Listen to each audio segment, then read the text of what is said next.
One of your biggest lifetime expenses as a physician, probably only after your house, is probably going to be to figure out how you're going to fund your kids' post-secondary education.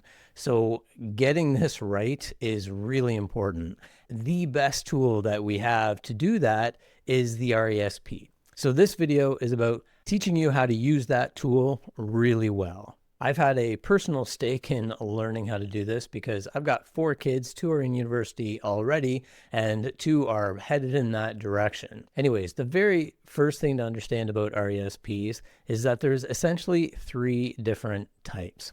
There's a group RESP, also known sometimes as a scholarship trust. There's an individual RESP, which is just for one student. And then there's a family RESP, which can be used for multiple kids or multiple eligible students. So let's get one thing clear right off the bat, which is that I am not a fan of group RESPs. These are companies sometimes called RESP promoters, where you will sign a contract with that company in order to make contributions, and they will open up a group RESP with pooled contributions from many different kids, usually all born in the same year. What's happening here is that you don't own the RESP yourself. The company does. You enter into a contract with that company, and that contract comes with a lot of fine print, a lot of restrictions. There's a lot of fees involved in the background, restrictions about when and how you contribute, when and how you can get the money out, cancellation fees, and things like that. So if you just take that away to avoid group RESPs, then as far as I'm concerned, that's a win. So moving on to the other 2 kinds, individual RESPs and family RESPs. Individual RESPs are just for one student. The application for this is that if you are not related by blood to the child, the CRA defines that as a parent, a step-parent, a grandparent, or a sibling. If you're not related to the child in any one of those ways, you can open an individual RESP in order to fund that child's future education. But for most people, a family RESP is going to be the best because it's one account that can be used for multiple students, and the contributions to that account can all be pooled together, but down the road, that money can be used in different proportions for different students. So if you have 2 children, and one decides to do a full undergraduate degree and then medical school, and their education costs twice as much as the second, who maybe just does an undergraduate degree, for example, then you can use that money in those different proportions and there's no penalty. So a family RESP is the right choice for most people simply because of the flexibility of that account structure. Now, in terms of understanding how an RESP actually works, as with other registered accounts, I think that the details can be a little bit overwhelming. So the way that I like to describe these is by understanding each of these accounts in 3 different parts. Number 1, how does the money go into the account? How do contributions work? Number 2, how does the money behave within the account? Growth and taxation of that growth and things like that. And then number 3, how does the money come out of the account? How are withdrawals treated down the road? When it comes to an RESP, the first thing to understand is that you contribute to an RESP with after-tax dollars. That's just like a TFSA, but in contrast to an account like an RRSP, which you get to contribute with pre-tax dollars because there is a tax deduction for the contributions. There is no tax deduction for contributions to an RESP. The limit per child is $50,000. But there is no annual limit. So you could, if theoretically, invest that entire $50,000 right up front, or you could space it out over 18 years until they go away to post-secondary education. That's going to become important when we start to talk about how to optimize contributions to the RESP. Now, perhaps the biggest advantage, the biggest benefit of an RESP is that contributions we make to this account are topped up by the government. So that's called a CESG, or Canada Education Savings Grant. And how it works is that the government will match 20% of your contribution annually up to $500 for the year. So if you contribute $2,500 for the year, you will get $500 from the government. It will be deposited directly into the account, usually a couple of weeks, couple of months later.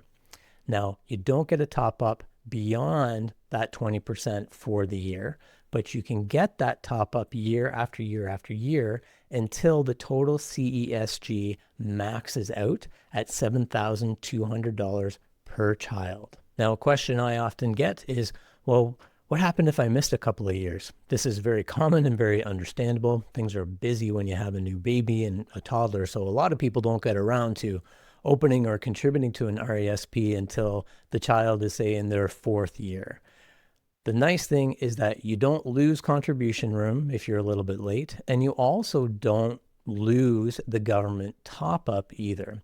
The way it works is that you can catch up on missed years, but just 1 year at a time. So say your child is in their 4th year of life. That means you have 3 years of missed contributions. In that 4th year, if you were to just contribute $2,500, you would get the $500 CESG top-up. But because you've got 3 years of catch-up, you can catch up on one of those years at a time. So in the 4th year, if you double your contribution to $5,000, you will get $1,000 of government money. You've now caught up on one of your past years, and you've got 2 more to catch up on. So then in the child's 5th year and the 6th year, if you also make $5,000 contributions, you'll get $1,000 in each of those years in CESG as well. So that means by the end of the 6th year, you can now go back to $2,500 contributions and get the $500 CESG top-up. So in terms of contributions, $50,000 limit per child, but there's no annual limit. And then the government tops up those contributions to a maximum of 20% or $500 per year and a maximum per child of $7,200. And if you missed years, don't worry, you can catch up 1 year at a time. Now, what happens to that money when it's actually in the RESP account? After the 20% government top-up, which essentially you can think of that as a guaranteed 20% rate of return on your contributions, the second big benefit is that all that money within the RESP is going to grow tax-free in it until you need to take it out. So we've talked about contributions, we've talked about what's happening in the account as it grows, and then lastly, how are withdrawals treated? So this is where things get just a little bit detailed, because there's essentially 2 buckets of money within one RESP. The first bucket is your contributions.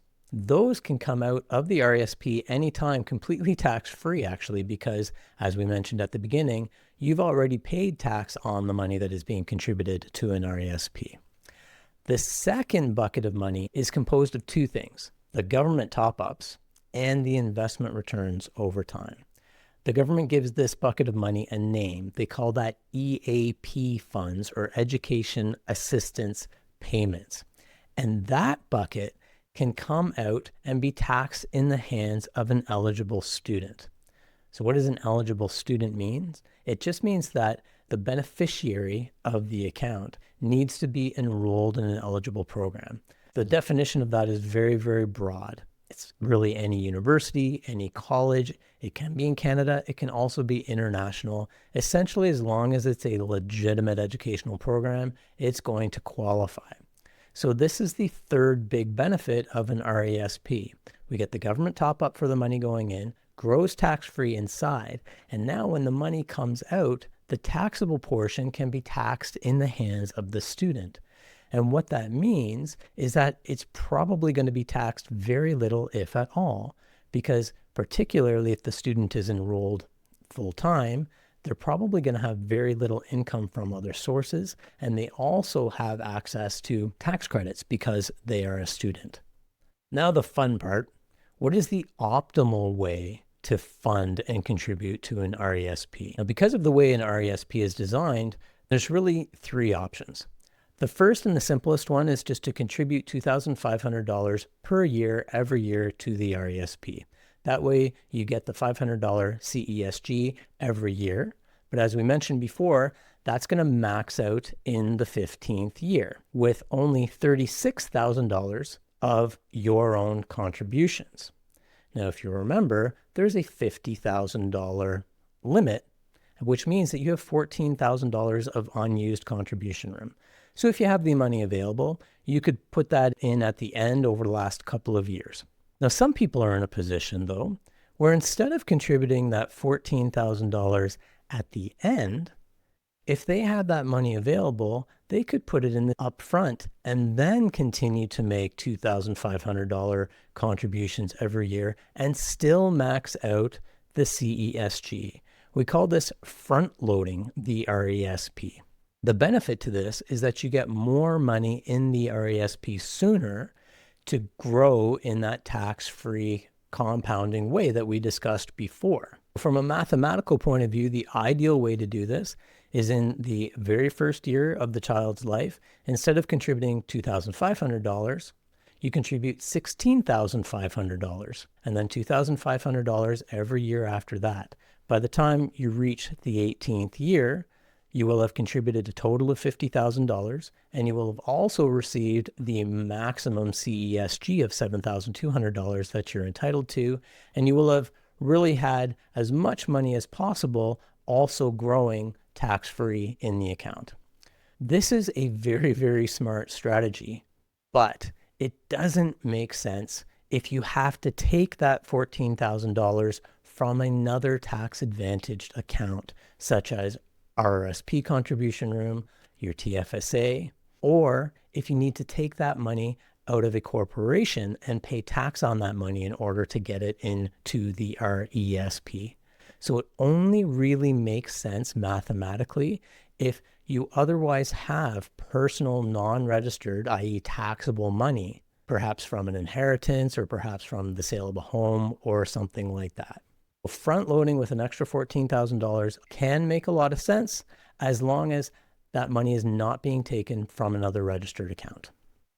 Now, the third option, which is interesting to think about, but I don't think it's applicable to most people, which is to invest the entire $50,000 up front in the RESP. As I mentioned earlier, there's no annual limit to contributions. And so theoretically, if you had $50,000 available, then you could put it all in the account up front.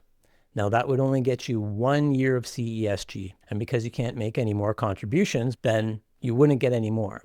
But the theoretical benefit to this is that it could result potentially in more money because you've got more money growing tax deferred in that account over time. But there's some big caveats to this. First of all, exactly the same points apply to this as in the previous strategy of putting $14,000 extra up front. That money should not come from another registered account. So if you have room available in your RSP or your TFSA, you should use up that room first and not use that money to front load the RESP. And also, if that money needs to come out of a corporation, you'd need to pay tax on that money for it to come out. That would also negate any potential benefit from this strategy. But the other big factor with this $50,000 upfront strategy is that it's risky. It's really a gamble that the markets are going to do very well, particularly in the early years after having invested that money. When you do the calculations, if you assume that the investments are going to return a very steady, say 6 or 7% over time, then this strategy can come out a little bit ahead. But I think that misses a really important point, which is that you're giving up essentially a guaranteed rate of return in the form of the CESG, that $7,200 that the government essentially guarantees as long as you are making contributions over the years. Missing out on that guaranteed rate of return increases the riskiness of this approach. And so I think when you look at the big picture and when you think about the risk-adjusted returns of these different strategies, I think putting $50,000 in upfront is not a risk that we're really compensated for. To bring everything together, I think the bottom line for most people is, number one, understand that the RESP is the best tool that we have available to us to save for our kids' post-secondary education. Number two, open up a family RESP if there's a chance that you're going to have more than one child. It's just the most flexible. Number three, investing $2,500 per year every year to guarantee that government top up of 20%, I think is the ideal approach. If you happen to have money available that's not being taken out of a corporation and is above and beyond RRSPs and TFSAs, which are already filled up, then absolutely consider front loading the RESP with an extra up to $14,000. And if you've missed out on a couple of years, don't worry about it. You can still catch up on those missed years. You just need to do it 1 year at a time and you will still receive the full CESG. So I think we'll stop there for today. I hope this helps you understand the RESPs better, gives you a really good idea on how to optimize the contribution years. And then in the next video, we'll talk about the best way to take the money out of the RESP and what your options are if it looks like all the money in the RESP is not going to be used for those students.